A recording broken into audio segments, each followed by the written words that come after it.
Hey folks, this is Big Al, and in this tutorial I'm going to show you how to use ID3 TagIT3 to properly tag your MP3s for your radio broadcast.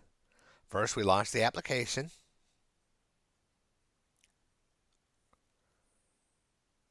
Then we navigate to whichever folder that we want to work with first. Select all of the files in that particular folder. In this example, I'm going to show you how to clear out all previous MP3 tags just in case they're no good or they're not properly formatted or whatever. If there are any in version 1, we definitely want to get rid of those because version 1 MP3 tags are not valid to comply with DMCA rules with broadcasting in 2020 and thereafter. So always make sure that there is no version 1 in there at all. We want version 2.3, which is the default for ID3 TagIT. In this example here, we're going to clear that out as well.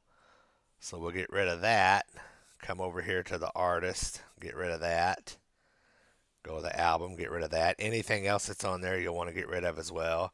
Click the OK button, and in this example, we're just going to go ahead and save it just so all of that information for sure is gone.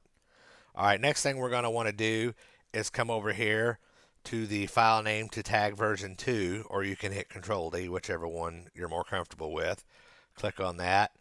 And as you can see in these file names, we have the track number, a dash, and Dream On with no spaces between the track number and the title. So I've already got that set up in this one since I had done that one before. So that format is correct. Go ahead and click OK. And as you see, the title of the songs is back in there. So click OK again. Now for all of these, we'll put since we have them all highlighted, when you type in just the artist and the album title and click OK, it will go ahead and fill that information in. Now I'm going to go ahead and click the save button here again. And technically, that's all you need to do to have your MP3s ready for broadcast. But if you want to go into a little more detail, click the More button,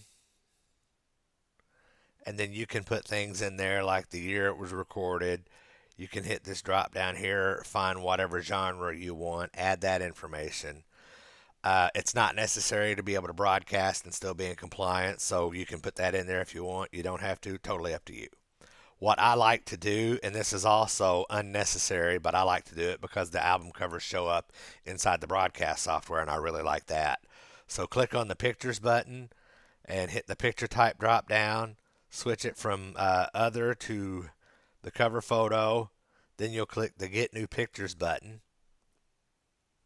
and then navigate to whatever folder, and I just happen to already be in the correct folder. So click that album cover, hit the Open button. Now you see the album cover is there. You'll want to come up here and check the Include Picture with the MP3 when saving, and that will make sure that it saves inside the MP3 file. Click the Add Picture button, click OK, click Save again, and there you go. Now, if you just scroll over to the right, you'll notice that when I did that, it also added the track number in there. But if we scroll over even further, it will tell you that there's a picture in there. So just other information that's really not necessary, but if you want to check all of that stuff out, it's there for you. Let's go to another folder. All right, now we're in the Billy Joel folder. As you can see, the file names are a little bit different, so we're going to select all of the files, and then we're going to come up to the file name to tag version or Control D, whichever again is more comfortable for you. We're going to select them all. The track number, you see there's a letter inside the greater than and less than signs. Track number correlates with that. As you can see, there are different things that you can add in here. More often than not, you're going to end up when you rip your music with a track number, maybe the artist name and the song title. Occasionally, some people's software also throws the album title in there. So, whichever is suited for your need, take care of. But in this example, we've got the track number and then a space between the track number and the title. So we'll make that in the format there. Click the OK button, and as it loads them up, the titles are in there again. So now we're going to put in the artist name. Well, we'll make sure that's capitalized. We want to be proper with nouns now.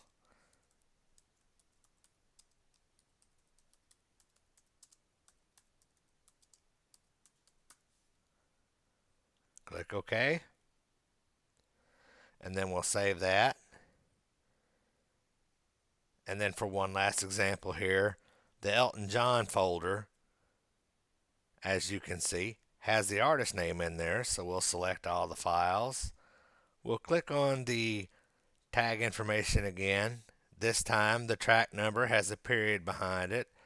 There's a space, and we're going to throw the artist name in there. And then there's a space, a dash, and another space. So once that's done, you'll notice that not only did it fill out the artist information, it also filled out the title. All you have left in this example is to put the album title.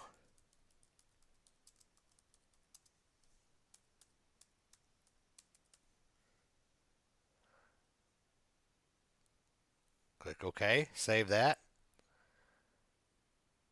And there you have a couple of quick examples of how that works.